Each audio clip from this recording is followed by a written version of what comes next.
निम्नलिखित में से कौन सा राज्य जूट उत्पादन के लिए प्रसिद्ध है? जूट एक प्रकार का रेशा है। मध्य प्रदेश का कौन सा राज्य जूट उत्पादन के लिए फेमस है? तो अगर आप आंसर देखेंगे तो ये मिलेगा आपको पश्चिम बंगाल। जूट उत्पादन के लिए पश्चिम बंगाल फेमस है। पश्चिम बंगाल मुख्य रूप से कोलकाता के समीप हुगली का तट जूट उत्पादन के लिए फेमस है। वैश्विक स्तर पर अगर बात करें तो जूट उत्पादन तथा निर्यात दोनों ही मामलों में भारत टॉप 10 पर चल रहा है और जूट उत्पादन में लगभग 40 लाख लोग शामिल हैं। ठीक है, ये सन बोला जाता है इसको। ये जो लकड़ियाँ आप देख पा रहे हैं ये है सन की लकड़ियाँ, इनको भिगोया जाता है, उससे ये जो जूट ये जो रेशा ये निकाला जाता है। कई तरीके से ये काम करते हैं। सन को मध्य प्रदेश में भी उगाया जा सकता है, इसके लिए अनुकूल जलवायु यहाँ भी है, परंतु उतने रिसोर्सेस नहीं है ना। भारत में जूट उद्योग 3 अंक की प्रश्न है, आंसर कर सकते हैं। 5 अंक में भी आ सकता है ये। मध्य प्रदेश में सर्वाधिक क्षेत्र पर पाए जाने वाले वृक्ष, मध्य प्रदेश में सर्वाधिक क्षेत्र पर पाए जाने वाले वृक्ष कौन से हैं? ये प्रश्न है। सागौन, साल, तेंदुपत्ता या खैर वृक्ष? आंसर मिलेगा आपको सागौन, जिसको हम क्या बोलते हैं टीक। मध्य प्रदेश में पाई जाने वाली कुल लकड़ियों में जो वृक्ष पाए जाते हैं उनमें लगभग 20% जो वन वृक्ष हैं वो सागौन है। और उसमें भी अगर आप देखें बोरी घाटी, हरदा होशंगाबाद क्षेत्र की तरफ अगर आप देखेंगे तो बोरी घाटी वाला जो क्षेत्र है यहाँ पर सागौन वृक्ष की सघनता आपको देखने को मिलेगी। क्वेश्चन नंबर 83, ऐसी प्रथाओं का त्याग जो स्त्रियों के सम्मान के विरुद्ध हो संविधान में कहाँ लिखा गया है? जी, आंसर है सी, मौलिक कर्तव्य। बिल्कुल सही बात है।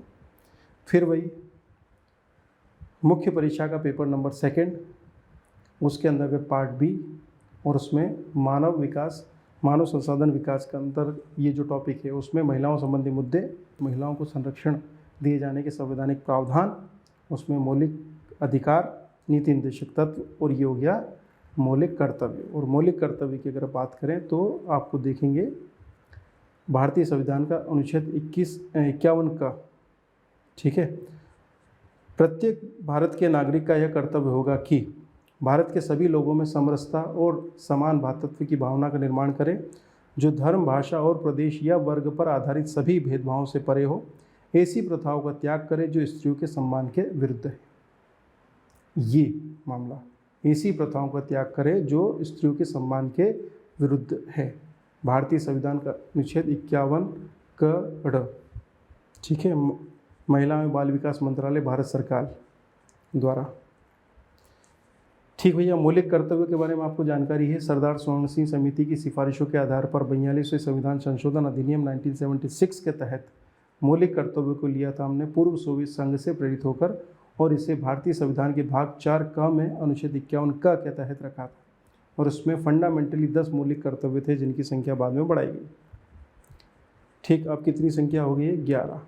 ठीक है, 11 मौलिक कर्तव्य हैं सरदार स्वर्ण सिंह समिति, और ये 11 मौलिक कर्तव्य एक बार देख लीजिए। 11वां मौलिक कर्तव्य 86वें संविधान संशोधन अधिनियम के माध्यम से लाया गया था, जिसके अंतर्गत माता पिता या अभिभावक यानी कि संरक्षक का यह कर्तव्य होगा कि वो अपने 6 से 14 वर्ष के बच्चों को प्राथमिक शिक्षा अवश्य प्रदान करें। ये 11वां मौलिक कर्तव्य जोड़ा गया है। मौलिक कर्तव्यों पर टिप्पणी करनी है, 5 अंक में ये आप कर सकते हैं, 3 अंक में भी आ सकता है। नेक्स्ट क्वेश्चन, सितंबर 2022 की स्थिति में भारतीय ऐतिहासिक अनुसंधान परिषद Indian council of historical research ICHR के अध्यक्ष कौन हैं? Indian council of historical research ICHR के अध्यक्ष, जी, M माधवन, C अय्यर, राघवेंद्र तंवर या माधवेंद्र शर्मा? 4 ऑप्शन है। हाँ जी, आंसर है रघुवेंद्र तंवर। रघुवेंद्र तंवर, बिल्कुल रघुवेंद्र तंवर। ये देखिए, भारतीय इतिहास अनुसंधान परिषद, ये वही साइट है, और वहाँ पर अगर आप जाएंगे तो डायरेक्टर ऑफ ऑफिसर्स लिस्ट वाला जो कॉलम है उसमें सबसे पहले आप देखेंगे अध्यक्ष, चेयरमैन, ठीक है, भारतीय इतिहास अनुसंधान परिषद नई Delhi, Indian council of historical research के चेयरमैन है हमारे रघुवेंद्र तंवर, जिनका फोटो आप देख पा रहे हैं। ICHR पर 3 अंक की प्रश्न बन सकता है। स्थापना 27 मार्च 1972 की है। राघवेंद्र तंवर 2022 की स्थिति में इसके अध्यक्ष है। मुख्यालय नई दिल्ली। 3 अंक की प्रश्न बन सकता है, ये आप लिख के आए, ये प्रश्न आ सकता है। सोनार का प्रयोग किया जाता है, जी, अंतरिक्ष यात्रियों द्वारा, डॉक्टरों द्वारा, इंजीनियर्स द्वारा या नौ संचालकों द्वारा। आंसर आपको मिलेगा नौ संचालकों द्वारा 85। Sound navigation and ranging, Sonar, sound navigation ranging का प्रयोग नौ संचालकों द्वारा किया जाता है समुद्र में गहराई में स्थित वस्तुओं की हलचल या उनके बारे में जानकारी के लिए। सोनार की डिटेल आपके लिए काम की है। पेपर नंबर 3 में, पेपर नंबर 3 का ये क्वेश्चन बन सकता है।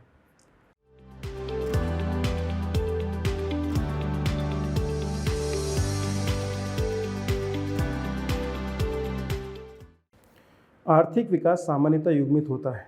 अगर आप डेवलपमेंट देख रहे हैं, इकोनॉमिक डेवलपमेंट, तो उसके साथ कौन सा फिनोमेना आपको देखने को मिलेगा ही मिलेगा, यही प्रश्न है जी। आर्थिक विकास सामान्यतः युग्मित होता है अपस्फीति के साथ, डिफ्लेशन के साथ, दूसरा है इन्फ्लेशन के साथ, तीसरा स्टैगफ्लेशन के साथ और हाइपर इन्फ्लेशन के साथ। तो सामान्यतः इसकी जोड़ी जो है वो है इन्फ्लेशन के साथ, क्योंकि जब जब विकास की स्थिति बेहतर होती है तो ठीक ठाक मात्रा में इन्फ्लेशन देखने को मिलता है, क्योंकि जैसे विकास होगा लोगों के पास में पैसे की वृद्धि होगी, मुद्रा ज़्यादा आएगी, और मुद्रा ज़्यादा आएगी तो वो मांग जनित मुद्रास्फीति, यानी कि मांग अगर डिमांड बढ़ेगी तो बाज़ार में वस्तु और सेवाओं का मूल्य बढ़ेगा। ये कॉन्सेप्ट है बेसिकली, इसको एक हद तक अच्छा माना जाता है। मध्य प्रदेश में किस जगह अधिकतम तापमान दर्ज किया गया है अभी तक के इतिहास में, बताएं। मध्य प्रदेश में अधिकतम तापमान कहाँ दर्ज किया गया है? आंसर आपका है गंज बासुदा, विदिशा का गंज बासुदा। अगर आप देखेंगे 2018 में, ठीक है, गंज बासुदा का रिकॉर्ड टूट चुका है 49.9 डिग्री, तो आंसर खजुराहो हो सकता है ना। न्यूनतम के मामले में अभी भी शिवपुरी टॉप पे चल रहा है। इसके बाद में सूची 1 और सूची दे रखी है 2। इसमें कुछ समुद्री यात्री दे रखे हैं और उनके देश, जैसे वास्को डी गामा कहाँ का था, क्रिस्टोफर कोलंबस कहाँ का था, कैप्टन कुक कहाँ का था, और तस्मान नामक जो नाविक था वो कहाँ का था जी। 4 ऑप्शन है। Vasco D gamma, Columbus, Vasco D gamma पुर्तगाली थे, कोलंबस हमारे स्पेन के थे, है ना। अगर आप इसको भी साथ रखें, यानी कि बी का फर्स्ट और ए का सेकंड, तो बी का फर्स्ट ए का सेकंड काम हो गया आपका, हो गया क्या? जी हाँ, बिल्कुल, आंसर आपका हो जाएगा बी। वास्को डी गामा के बारे में बेसिक जानकारी। 1497 में एक पुर्तगाली नाविक वास्को डी गामा लिस्बन से चला भारत की ओर, और उसके बाद में ये 17 मई 1498 को पहुंच गया केप ऑफ गुड होप होते हुए। इसकी सहायता की थी अब्दुल मजीद नामक एक अरब व्यापारी ने, ठीक है।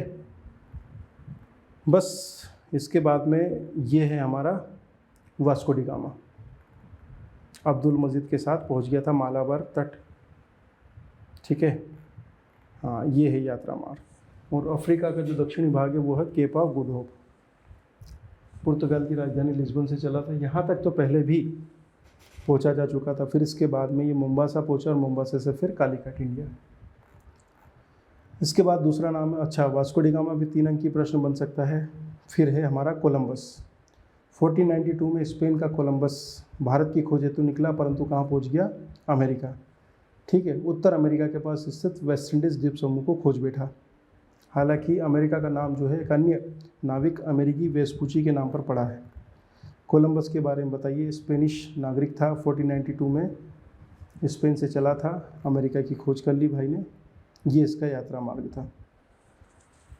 पुर्तगाल के ठीक पास में आपको स्पेन मिलेगा, और स्पेन से ही 1492 में कहाँ पहुँच गया? कैरेबियन सी होते हुए यहाँ।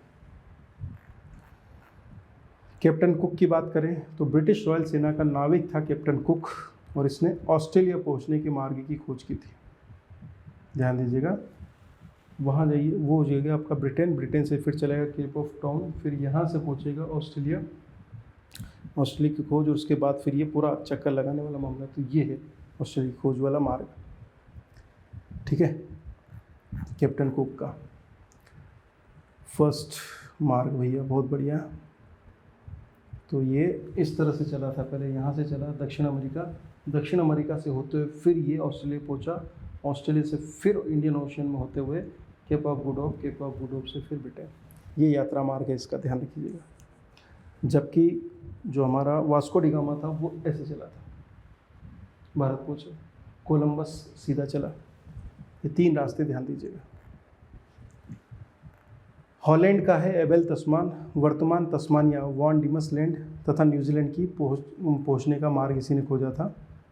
बहुत अच्छी बात है, हॉलैंड का तस्मान। ठीक भाई। महात्मा गांधी द्वारा आरंभ किए गए व्यक्तिगत सत्याग्रह के अंतर्गत मध्य प्रदेश से इस सत्याग्रह में सहभागिता करने वाले प्रथम व्यक्ति कौन थे? देवदास गांधी, सेठ गोविंददास, द्वारका प्रसाद मिश्र या उपरोक्त सभी? व्यक्तिगत सत्याग्रह में पहले व्यक्ति थे सेठ गोविंददास, है ना, ध्यान दीजिएगा, सेठ गोविंददास। मध्य प्रदेश में व्यक्तिगत सत्याग्रह में सहभागिता करने वाले पहले व्यक्ति थे पंडित गोविंददास, और पहली महिला जो थी वो थी श्रीमती प्रमिला देवी। यह है सेठ गोविंददास साहब हमारे जी। प्रमिला जी का चित्र ही नहीं मिला मुझे। मध्य प्रदेश की जलवायु क्षेत्रों को कितने भागों में विभाजित किया गया है? ये प्रश्न आ सकता है, इस प्रकृति का एक प्रश्न पहले भी पूछा जा चुका है। मध्य प्रदेश को, है ना, जलवायु अध्ययन हेतु 4 भागों में बांटा गया है। उत्तर का मैदानी क्षेत्र, मालवा का पठार, सतपुड़ा मेकल श्रृंखला और नर्मदा घाटी। ये 4 क्षेत्र हैं, बस ध्यान दीजिएगा। उत्तर का मैदान, मालवा का पठार, नर्मदा घाटी और विंध्य का पहाड़ी क्षेत्र।